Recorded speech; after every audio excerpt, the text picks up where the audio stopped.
Hello, this is Brady Cotton with NC4. In this video, I'm going to show you the quick process of downloading Soltra Edge, importing the appliance into a hypervisor like VirtualBox, and getting through first boot. The steps will be shown using applications on Macintosh OS X, so please take into account any application differences for other operating systems. In this video, you will see all steps unedited to show you how quick it is to get Soltra Edge installed and ready for use. We'll start off by downloading Soltra Edge through our website, soltra.com. From this page, select the download trial link and populate the registration form. Select the EULA Terms and Conditions box and select Submit. And you'll be presented with a Download Soltra Edge hyperlink to download the OVA file. Save the OVA to a known location like your Downloads folder. From here, extract the zip file. And now you're ready to start importing the appliance. Launch VirtualBox.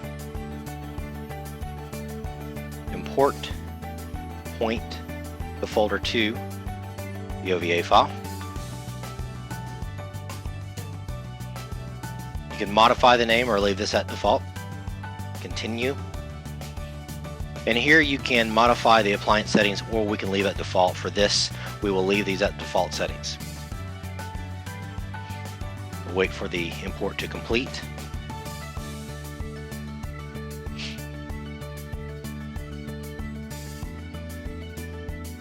And here's our appliance. For users that are importing into a hypervisor that is not VirtualBox, you might have to add a single network card, multiple network cards, and configure those to your specific needs. For VirtualBox users, it's best to use two network adapters, one set at NAT and one set at host only. So we'll configure that right now. Go to Settings, Network. The first is set to NAT, which is default. We'll add the second as host only. Click OK. And now we're ready to start up our virtual machine.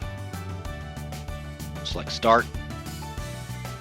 I'll close out some of these VirtualBox messages while the operating system starts up.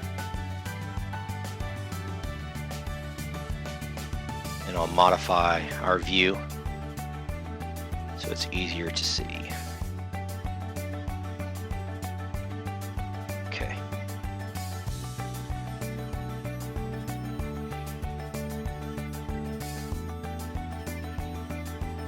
Okay, CentOS is almost done.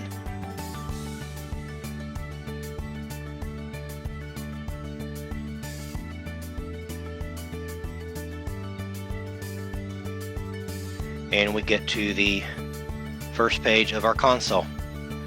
We'll select Enter here.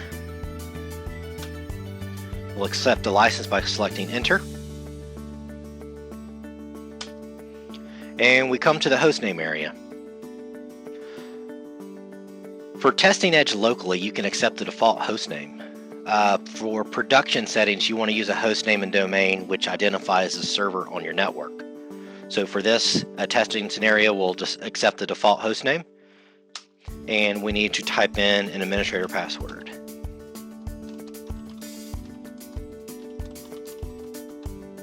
We'll select Enter, and we have an SE Linux update. We have an HTTPS configuration.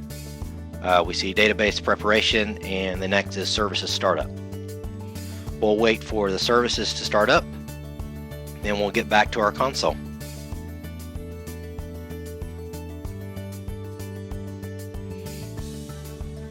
Pause here for just a moment for the services to all complete.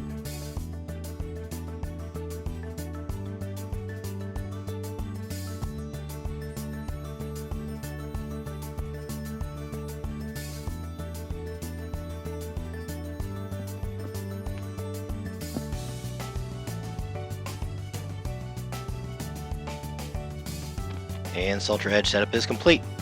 In just a moment, it'll go back to our console screen and give us our IP address of the appliance. We see that is 192.168.56.104. We'll go to this address, 192. 168.56.104. Select Enter. It will talk briefly about this not secure pop-up. Soltra Edge provides a self-sign certificate to use for testing and proof of concept scenarios. This certificate can be used. However, it is highly encouraged for production environments to purchase a certificate from a trusted certificate authority. So in this testing scenario, we will accept this. We'll go ahead and proceed.